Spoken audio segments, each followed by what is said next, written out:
முதல் வாசகம். கொரிந்தியருக்கு எழுதிய 2ஆம் திருமுகம், அதிகாரம் 1, திருவசனங்கள் 1 முதல் 7 வரை.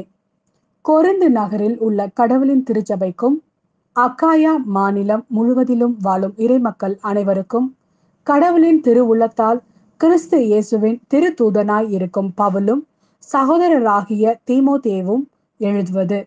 நம் தந்தையாம் கடவுளிடமிருந்தும் ஆண்டவர் இயேசு கிறிஸ்துவிடமிருந்தும் உங்களுக்கு அருளும் அமைதியும் உரித்தாகுக. நம் ஆண்டவர் இயேசு கிறிஸ்துவின் தந்தை இரக்கம் நிறைந்த கடவுள். அவரே ஆறுதல், அனைத்திற்கும் ஊற்று. அவரை போற்றுவோம். கடவுள் எங்களுடைய இன்னல்கள் அனைத்திலும் உங்களுக்கு ஆறுதல் அளிக்கிறார். நாங்களே கடவுளிடமிருந்து ஆறுதல் பெற்றுள்ளதால் பல்வேறு இன்னல்களில் உழலும் மற்ற மக்களுக்கும் ஆறுதல் அளிக்க எங்களால் முடிகிறது. கிறிஸ்து நமக்காக மிகுதியாக துன்புற்றார். அதுபோல அவர் வழியாக நாம் மிகுதியான ஆறுதலும் பெறுகிறோம்.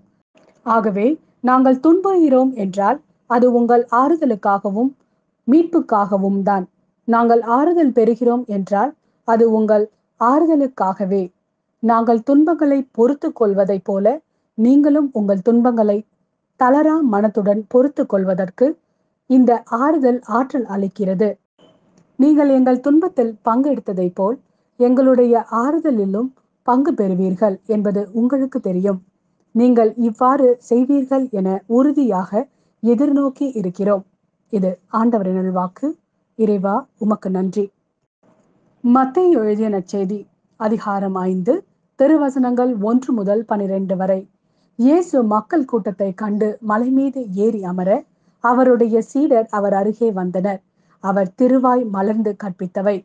ஏழையரின் உள்ளத்தோர் பேறு பெற்றோர், ஏனெனில் விண்ணரசு அவர்களுக்கு உரியது.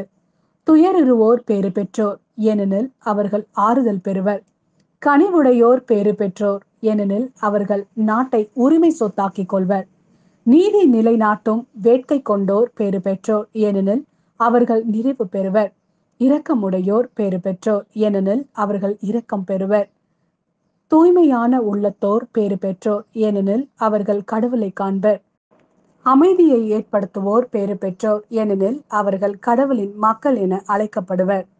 நீதியின் பொருட்டு துன்புறுத்தப்படுவோர் பேறு பெற்றோர், ஏனெனில் விண்ணரசு அவர்களுக்கு உரியது. என் பொருட்டு மக்கள் உங்களை இகழ்ந்து துன்புறுத்தி உங்களை பற்றி இல்லாதவை பொல்லாதவை எல்லாம் சொல்லும் போது நீங்கள் பேறு பெற்றவர்களே. மகிழ்ந்து பேறு வகை கொள்ளுங்கள், ஏனெனில் விண்ணுலகில் உங்களுக்கு கிடைக்கும் கைமாறு மிகுதியாகும். இவ்வாறே உங்களுக்கு முன்னிருந்த இறைவாக்கினர்களையும் அவர்கள் துன்புறுத்தினார்கள்.